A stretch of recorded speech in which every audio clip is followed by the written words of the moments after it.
Hi guys, just a quick update. This video is basically a comparison between a 3080 and a 4070, both on similar systems. This was replacing my old 1080 Ti Auris in the video I done last. Very nice card, very solid, no droop.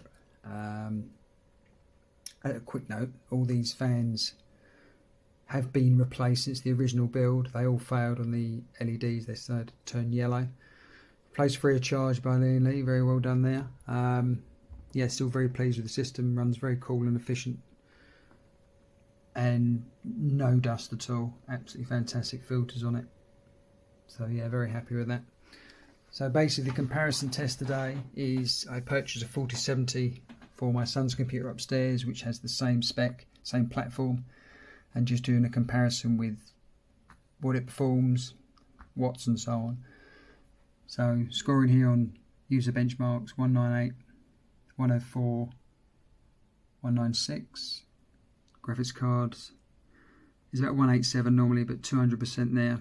We're running with a slight overclock using the MSI Afterburner, so 100 on each clock, memory and core.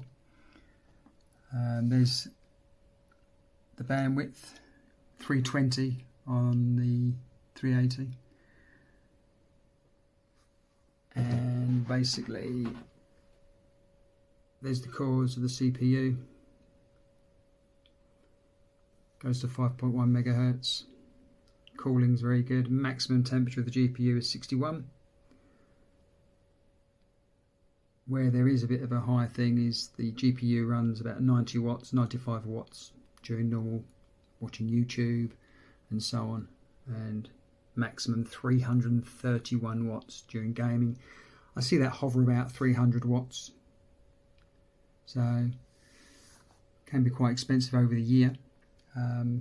Both cards are running on 1440p 165 Hz screens, so it's just a comparison between this and the other, so I'll just show you. Okay, so we're on the other PC now. Again, it's the same platform, same RAM, same CPU. It's a Z490, so it runs at exactly the same spec. Obviously now we've got the 470 in this system. Yeah, nice card. No droop like the other card had. 589, yes, it's expensive, but then 2,500 is for a 4090.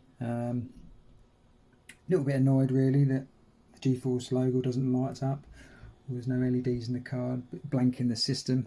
I would have expected it for that price, to be fair, but unfortunately that's the way NVIDIA have planned it, so be it.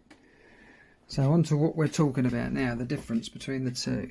So this system's 202, 104, 198. 3080 was 200, this is 206. Normally NVIDIA's lineup, you'd have a 25% increase when you were going from 2080 to 3070 and so on and so on and so on. Not the case here. The card is power limited to 200 watts, which is probably a good thing.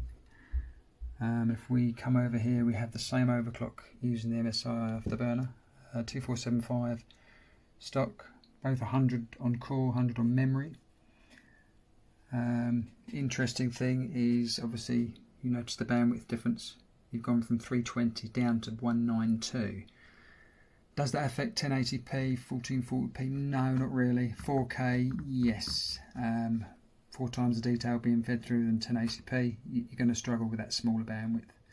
But you do get 12 gig compared to 10 gig on the 3080. Never seem to use it in any games we play. Same spec again.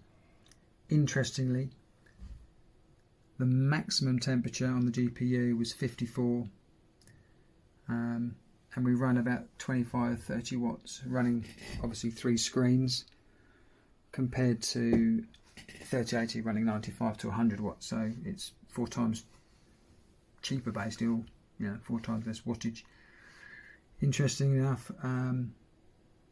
yeah, 23 watts there. Fantastic.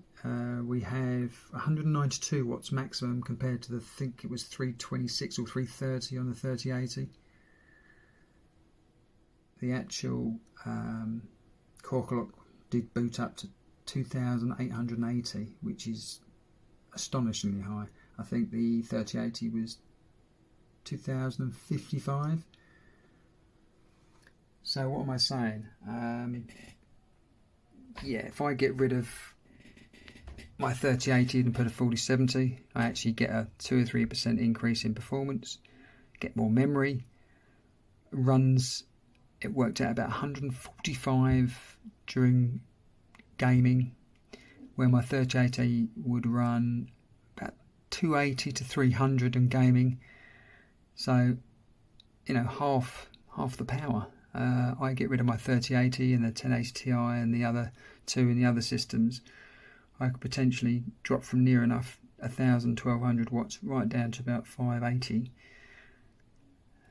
Over the year, that would probably save me about 30% on my electric bill, and my electric bill would probably be about £2,000, £2,200 savings a year. So is it worth it for me? Well, as a dad, yes.